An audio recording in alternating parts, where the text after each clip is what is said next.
गणेश, सुरक्षा बल जो लगातार इस मूवमेंट को चला रहे हैं, लगातार इस एनकाउंटर को चला रहे हैं, उनके सामने इस समय किस किस तरह की दिक्कतों का सामना उनको करना पड़ रहा है, कितनी परेशानियों को झेलते हुए वो इस एनकाउंटर को लगातार जारी रखे हुए हैं? देखिए, वो जो इलाका है, आज हमने एक वीडियो भी हमने चलाया है जिसमें वो इलाका यानी कि कर्रेगुट्टा, जिसे हम अगर हिंदी में कहेंगे तो काली पहाड़ी, इस पहाड़ी के आसपास का जो डेंस फॉरेस्ट है, घना जंगल है और पहाड़ी उन जंगलों से ऊंचा है तरीके से वो पूरा पहाड़ी नजर आ रहा है। लगभग 20 किलोमीटर के रेडियस में कोई गांव नहीं है जी।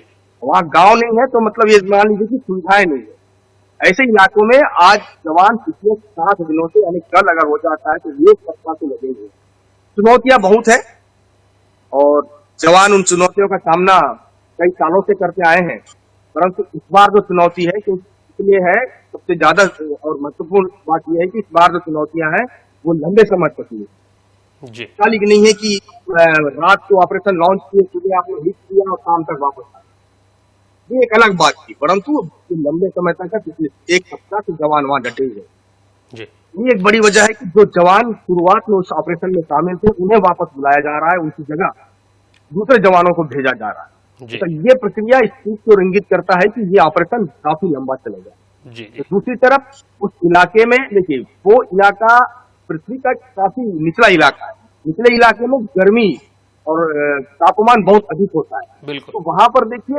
पानी की सुविधा कम है, तापमान अधिक है। 45 डिग्री के तापमान में आप दिन रात नक्सलियों से लड़ रहे हैं, गोलियां चला रहे हैं, बारूद बिछा हुआ है, बारूद निकाल रहे हैं, बम निकाल रहे हैं।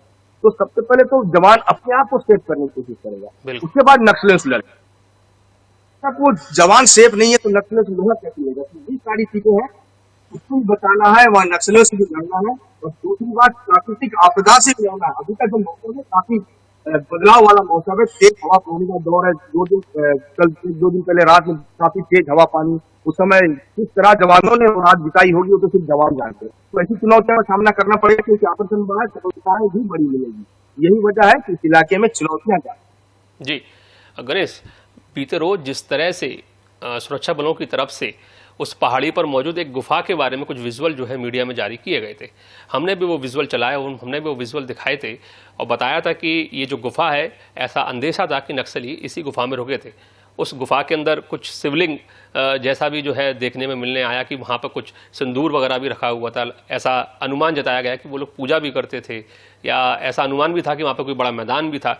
इस गुफा को लेकर भी कई तरह की चर्चाएं, कोई कह रहा है कि ये उस पहाड़ी की गुफा नहीं है, उसके आसपास की किसी पहाड़ी की गुफा है, और कोई कह रहा है कि नहीं, ये वही गुफा है जहां पर नक्सली ठहरे हुए थे और सुरक्षा बलों के पहुंचने से पहले वहां से वो निकल पाने में सफल हो गए।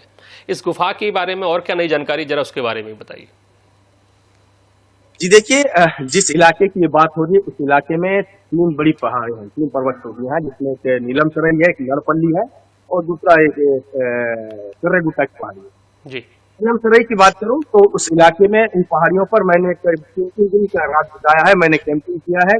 उस इलाके में वाटरफॉल 3 वाटरफॉल है जो देखने लायक है। छत्तीसगढ़ के लोगों को जाना चाहिए उस इलाके में, वाटरफॉल को देखना चाहिए। उसका रात गुजारा है।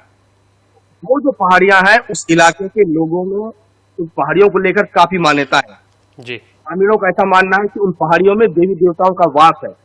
हर शनिवार और रविवार को उस पहाड़ियों से देवी देवताओं के नाचने के, गाने बजाने के या ऐसी आवाजें आती है, ऐसे ग्रामीणों का मानना है। तो उन इलाकों में जितनी भी गुफाएं हैं, गुफाओं में जो गांव से करीब है, उन गुफाओं में आसपास के ग्रामीण जाते हैं। विशेष पर्व के दौरान, जैसे महाशिवरात्रि हो जाए या अन्य त्योहार होते हैं, उस दौरान वो जाते हैं, वहां पर पूजा पाठ करते हैं। एक गुफा भोपालपट्टनम के पास भी कोसरपल्ली, जहाँ पर हर 2 साल में एक बार मेला लगता है। ऐसी कई गुफाएं हैं और ग्रामीणों की मान्यता के अनुसार वहां देवी देवता का वास है, पूजा पाठ करते हैं। परंतु पिछले 3-4 महीनों में उन इलाकों में ग्रामीणों का आना जाना पूरी तरह से बंद है, प्रतिबंधित है, क्योंकि नक्सलियों ने उस इलाके में आईडी लगाया। हो सकता है उससे पहले ग्रामीण उस इलाके में गए होंगे, शिवरात्रि के आसपास पूजा पाठ किया होगा। देखिए गुफा के अंदर है तो बारिश होगा तो गुफा के विजुअल भी हम दिखा सकते हैं दर्शकों को। जी जी गणेश, तो गुफा के अंदर हो सकता है कि वो गुफा के अंदर शिवलिंग है तो पूजा पाठ अगर किया है, सिंदूर लगाया है तो सालों वर्षों तक वो सिंदूर नजर आएगा, क्योंकि बारिश से शहर से दूर है, बारिश का पानी वहां तक नहीं पहुंचता। तो हो सकता है कि उसके पहले जब ग्रामीण वहां पहुंचे होंगे, पूजा पाठ किया होगा, बाद में उस इलाके में नक्सलियों ने अपना कदम रखा। तो ऐसा हो सकता है। देखिए, सोशल मीडिया पे तरह तरह की अफवाहें होती है जी और इस समय ऑपरेशन चल रहा है। कई प्रकार की तस्वीरें भी आएंगी, कई प्रकार की बातें भी आएंगी, जिसको सीधे तौर पर इस ऑपरेशन से जोड़ा भी जाएगा। तो जो सत्यता है हम वो पूरी तरह अपने दर्शकों को दिखाने की पूरी कोशिश शुरू से कर रहे हैं, जब से ऑपरेशन शुरू हो रहा है। जी।